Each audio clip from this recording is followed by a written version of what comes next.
hello and welcome everyone to Live from Thrive. This is our second episode, and this is a brand new series that we want to bring to you on how to thrive in times of uncertainty and insecurity. My name is Ketki Sood, and I will be your host for this series. We've all heard of VUCA, I believe: volatility, uncertainty, complexity, and ambiguity. However, none of us had imagined a time when in-person contact would be impacted, or that we'd have to maintain a healthy distance with our own family and friends.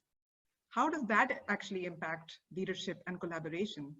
And to share her experiences, I'm delighted to invite Antje Bauer to discuss collaborative leadership. Antje, the floor is yours. Thank you, Ketki. So I'm Antje Bauer. Some of you know me, some don't. So let me say a few words about myself. I am in my mid-50s, have left corporate life in Basel 2 years ago, and since then relocated to Pune in India and have become an entrepreneur after 30 years of working in a corporation. And I'm also very active in Thrive with mentoring, mainly leading all the activities or coordinating all the activities here in India. And also I supervise the Pune chapter myself here. Today, I'm going to speak to you about collaborative leadership. It's a small, short, and sweet input about something which is very frequently talked about. Let me start by sharing that when I prepared this speech, interestingly, it was very difficult to find any up-to-date or recent literature on the topic. Most things that I found were several years old. And only after I had prepared the materials, I found a very recent YouTube talk on the topic. So somehow I feel that collaborative leadership is moving up in the, in the interest again after some years. So let me talk a little bit first about what it is, collaborative leadership. Well, first of all, it's one possible leadership style among many others. Now, if I were to ask you for feedback on whether you think you have experienced collaborative leadership and whether you know what it is and share with us what you think it is, the majority will most likely say that they have not yet experienced collaborative leadership. Because it's still emerging, it's not very widespread. There are some companies which are well advanced who have it, but not too many of them have it. It's also a transient leadership style. It's not the ultimate and the last leadership style that we will be seeing. There are others to come, some which we maybe even don't know about yet. Now, in the era today, all of you know that it's really the time of collaboration. What we're doing right now is actually a really good example of it. We have all sorts of technical tools, things like Slack, Trello, Chatter, Yammer, Microsoft Teams.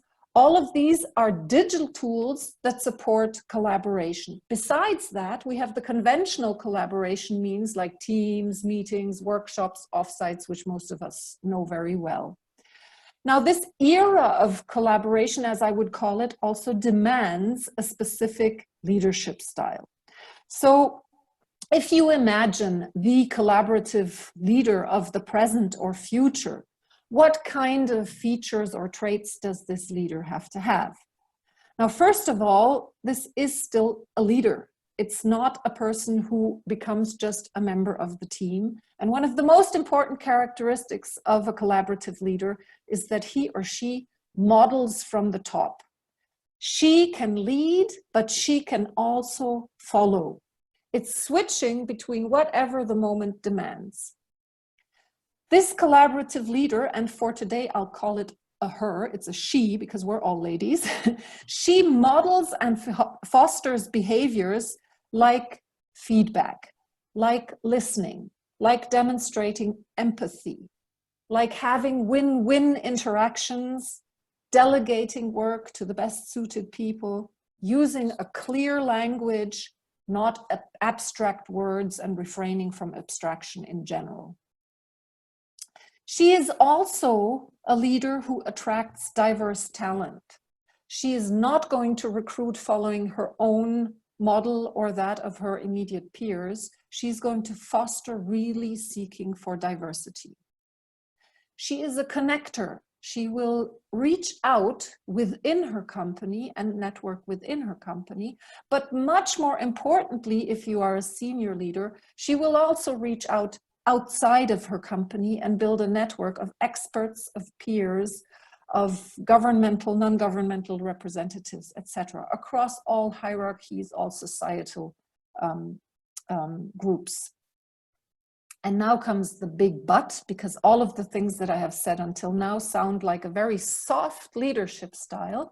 But if you delve into collaborative leadership, you will find very quickly that it only works if the collaborative leader keeps a very strong hand on decision making.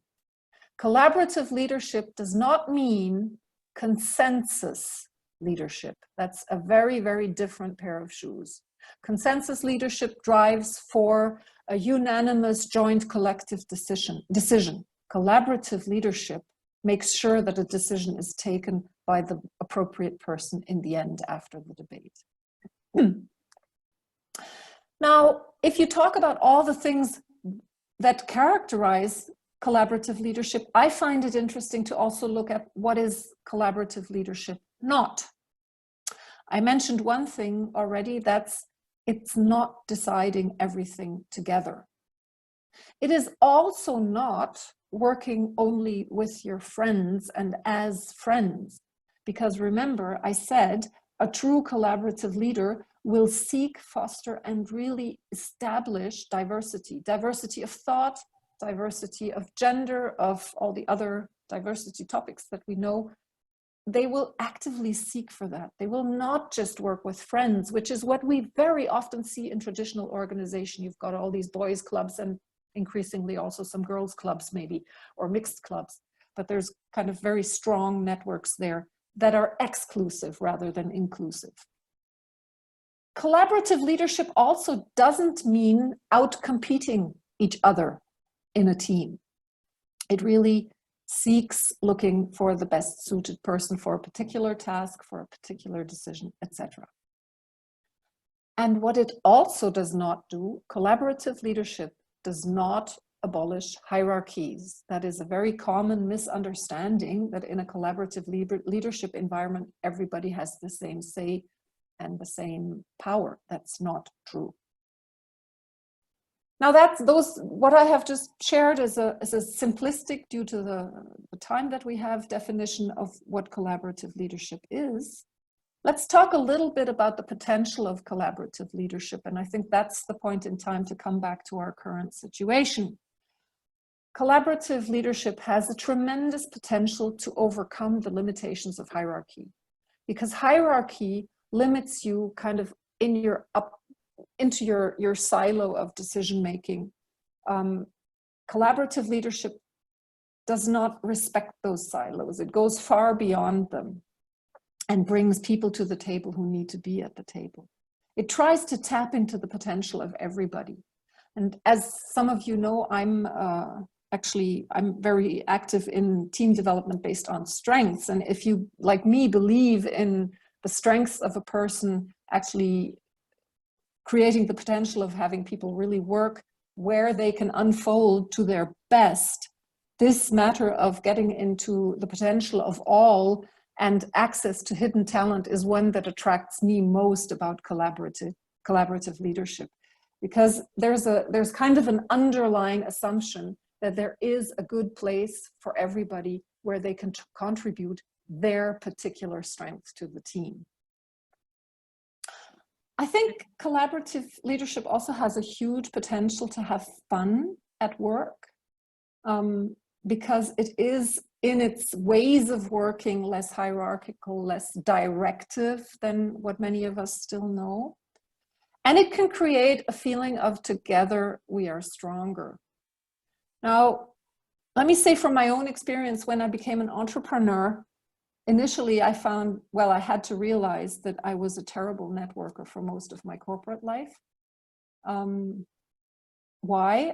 I did network within the company, but outside of the company, I didn't network at all. And it was a pretty tough learning to understand that networks are something that are created over years and that need their time to pay back to you. If you start networking, you'll never have a payback within a week or two or a month or two. It comes at a point in time where you don't expect it, and very often much later than you think. So what did I have to do, and what does it have to do with collaborative leadership? I joined a lot of communities here in Pune where we exchanged, and where at the beginning you don't quite know why you're there and what's going to come out of it, but you try to achieve something together. And I see that collaborative leadership is something which you can apply within your company, but equally well outside of a company, or if you're an entrepreneur, together with other entrepreneurs. It's not limited to your own organization. Maybe and if I could just jump in, Antje, yes, and ask you a quick question on because I'm actually quite intrigued about collaborative leadership, and I think I believe in it myself as well, based on the thoughts that you shared. I think the challenge sometimes with most organizations, and also from my own experience, I feel, is that bringing that collaborative leadership in the moment in an organizational setup. I mean, you've talked about networking within the organization. But I feel like when things are in a stressful situation, when there's deliverables, there's tight timelines, what has been your experience of then kind of leveraging collaborative leadership during such times of say urgency? I think in an organization that is run based on the principles of collaborative leadership, it can sustain through crises just like any other organization, most likely better. Mm-hmm. I have not experienced cases where collaborative leadership has been implemented bottom up. Okay. It has to come from the top. If you don't have a leader at the top who models it, then it cannot happen at the bottom. So it's, I would discourage kind of anarchistic moves to implement this on your own. It has to be lived from the top, otherwise there's no chance. And I've seen, well, I didn't work in that many organizations. The organization that I worked in had phases where it was more collaborative and phases where it was less collaborative, and it's all, the tone is always set at the top in my mind. Yeah. So I think just to maybe conclude what I wanted to say, I would encourage you to practice with your immediate team to practice. If you're an entrepreneur, there's no limit to practicing it. You can set the tone at the top. If you're in a large organization, it's at least worthwhile seeking out people who support such a leadership style, and finding out where you can apply certain aspects of it. But as I said, for an entire organization to move into collaborative leadership, it requires the right ambition at the top of the organization. Absolutely. Good. Absolutely. I think that's key within organizations. But I think Thrive with Mentoring is actually one organization that I find that there is so much collaborative leadership. I think, for instance, for now, like you said before as well, how we've kind of pretty much come on the spur of the moment to be part of this and collaborate. And personally as well, I've seen with Thrive that it allows people to explore their leadership styles. And I think inherently, because of the culture which has been set, it also encourages collaborative leadership. So yeah. I think Thrive with Mentoring automatically becomes kind of living this philosophy of leadership as well. And I have to say that I realize now 2 + 2 doesn't equal 4, but it equals, well, more than 4, if not 5 or 6. Yeah. Great. Fantastic. Sorry. Thank you all for listening in. And I think, as Kitki said before, make sure you continue the conversation in the LinkedIn Thrive with Mentoring group, or any of the other groups, or your local cohort leads. And if any of you is interested to also give a speech on a topic, I think reach out to Kitki. That's probably the best to do at the moment, right? Yes, yes. Good. In fact, we are also sending out some emails with the form. So if you'd like to host one of the sessions and be where Antje is today, then we'd love to have you. So just fill out the form, and we'll get back in touch with you about that. And also, we're going to be, as I said, we're going to be continuing the discussions on LinkedIn. So the LinkedIn group is already mentioned in the chat. So just click on that link, and for questions or for any other comments, feel free to add them there. And tomorrow, again, at the same time, same place. So we have the same link for at 11 o'clock and 3:30 IST. We will have a guided meditation, actually. So we are trying to see or encourage people to thrive in times of uncertainty, and to calm ourselves and to calm our minds through a guided meditation is our next episode. This will be run with Tatiana Lamela, and yeah, we hope that you can join us at the same time. It will be a short 15-minute meditation, and hopefully you can utilize that in your daily life afterwards as well. Thank you, Antje. We've really had a fun and interesting discussion to learn about a new concept, and hopefully practice that in our daily life as well. Thank you all. Bye. Bye-bye.